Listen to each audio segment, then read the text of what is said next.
Guðmundur biskup góði sem kallað var, hann var Arason, fæddur 1161 á Grjótá í Hörgárdal.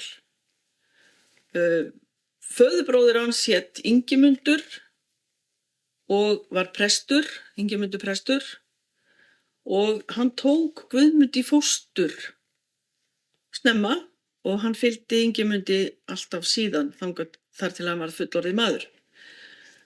Á flækingi út allt land og til útlanda líka. Ingimundur prestur var kennari, þannig að þeir fóru víða og kenndu prestsefnum, þar að segja Ingimundur gerði það. Guðmundur þvældist og var dálítið ódæll í æsku sinni, var barinn til bókar, sagt þurfti að beita hann dálitlu valdi til þess að ná honum á réttan kjöl eftir því sem að Ingimundur vildi. Hann varð ungur, látinn læra það sem að þurfti til að verða gott efni í prest, sem að Ingimundur stemdi alla tíð að hann yrði. Guðmundur var ekkert sérlega hrifinn af þeirri hugmynd, allavega ekki framan af aldri, en fór með Ingimundi hvert sem hann sagði honum að fara. Hann varð prestur frekar snemma og fór starfa sem prestur hér og þar á góðum stöðum, meðal annars Völlum í Svarfaðardal. Hann varð prestur hjá Kolbeini Tumasyni og frænku sinni Guðríði eða Gyðríði, sem skrifaði í sögunni, rétt fyrir aldamótin 1200 og var í miklu uppáhaldi hjá honum Kolbeini Tumasyni og og heimilisfólki öllu. Hann var orðinn þegar þarna komið sögu 1200 frægur prestur, má segja. Hann var farinn að því talið var algjörlega fyrir víst, farinn að fremja kraftaverk. Hann var að vígja brunna allt land á ferðum sínum og gerði það auk þess mikið þegar hann þvældist seinna eftir að hann var biskup. 1200 þá hann semst kominn í Viðimýri í Skagafjörð á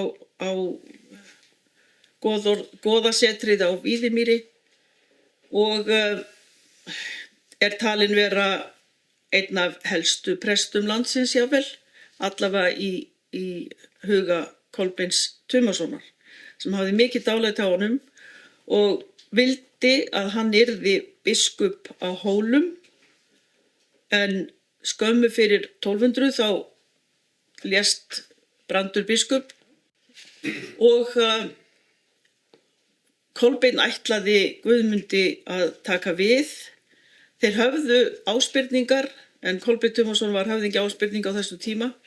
Þeir höfðu nánast alla 12. öldina haft töglahaldirnar í sambandi við biskupssetrið á Hólum, haft frændur sína þar við biskupsvöld og að valda sig gegnum biskupssetrið og biskupsstólinn raunverulega. Og það auðvitað hluti af ástæðinu fyrir þessum átökum öllum sem urðu milli biskups og síðan goðanna í Skagafirði seinna. En þegar að Guðmundur góði útnefndur til biskups þá hafði hann lítinn sem engan áhuga á þessu. Á meðan hann var í uppeldi hjá Ingimundi presti fór hann oft á milli landa og í einni ferðinni til Noregs, eða þangað ætluðu þeir allavega, þá urðu fyrir skipbroti við Hornstrandir og þar slasaðist Guðmundur illa, hann fótbrotnaði, þannig að tær snéru þangað sem hællinn átti að vera, opið fótbrot sem að hann síðan þurfti að láta brjóta upp og laga og menn töldu æðruleysi hans í því máli öllu vitna það hversu sterkur og merkilegur maður hann var, kraftaverkamaðurinn sem að var á leiðinni nú til þess að verða biskup. Hann hafði mikla hylli meðal fólks í landinu þar sem hann fór og Kolbeinn Tumason hefur örugglega ætlað að spila á það í sinni viðleitni að gera hann að biskupi. Á þessum tíma þá það að gerast að kirkjuvaldið að eflast og á kostnað þessa veraldlega valds, það að segja að prestar voru komnir í þá stöðu að geta andmælt veraldlega valdinu og erkibiskup sem þá var yfir biskupunum á Íslandi, hann sat í Noregi í Niðarósi, sem þá milliliður á milli íslensku biskupana og páfans í Róm á þessum kaþólska tíma. Hann var búinn að senda til Íslands bréf það að biskupar ættu að ráða hvernig prestar höguðu sér og hvað þeir mættu gera og þeir ættu að dæma ef þeir gerðu eitthvað það sem út á sakramentinu sem þeir áttu ekki að vera að gera.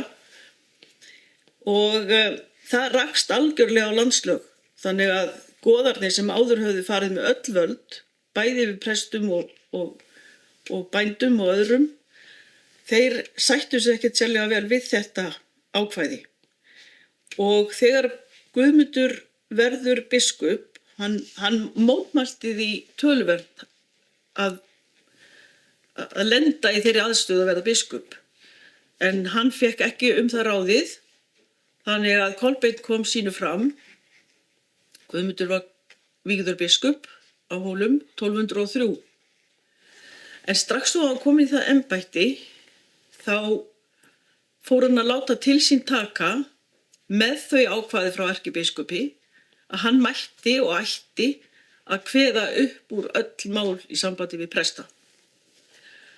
Og þar með var hann farinn að togast á við vin sinn og fyrrum hálfgildings húsbónda, Kolbeinn Tumason, sem að vildi alls ekki að hann færi með þetta fram.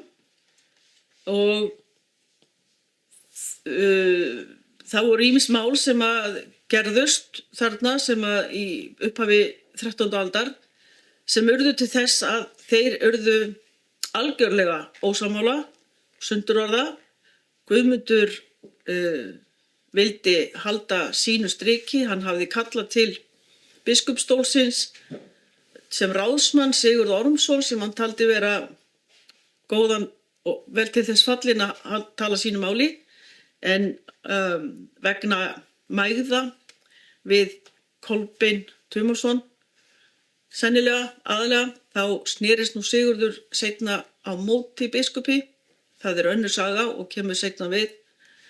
En Guðmundur var eiginlega svolítið orðinn einfari í biskupsstólnum og hann var orðinn það vinsæll af alþýðu manna, það hópuðust að honum fólk sem taldi sig bæði vera að ná til hans sem trúmanns og eins líka til þess að bjarga sér vegna þess að á þessum tíma þá var veðurfar mjög að kólna og alls konar harðindi gengu yfir landið og fólk flosnaði upp og það flyktist heim á Hólum. Höfðingjar í bæði Skagafirði og Norðurlands og allt land höfðu áhyggjur á því að Guðmundur biskup myndi fara fram með offorsi í sambandi við þessar reglugerðir sem að erkibiskupinn var að senda og eins líka það að verði vandræði með hann á Hólum þegar fólk flyktist svona að honum og át allt upp á Hólastað. Það var ekki rönd við reist, fóru flokkar landið, sópuðust á Hólum og það endaði með því að Kolbeinn og kallaði til höfðingja landsins og þeir vildu taka í taumana.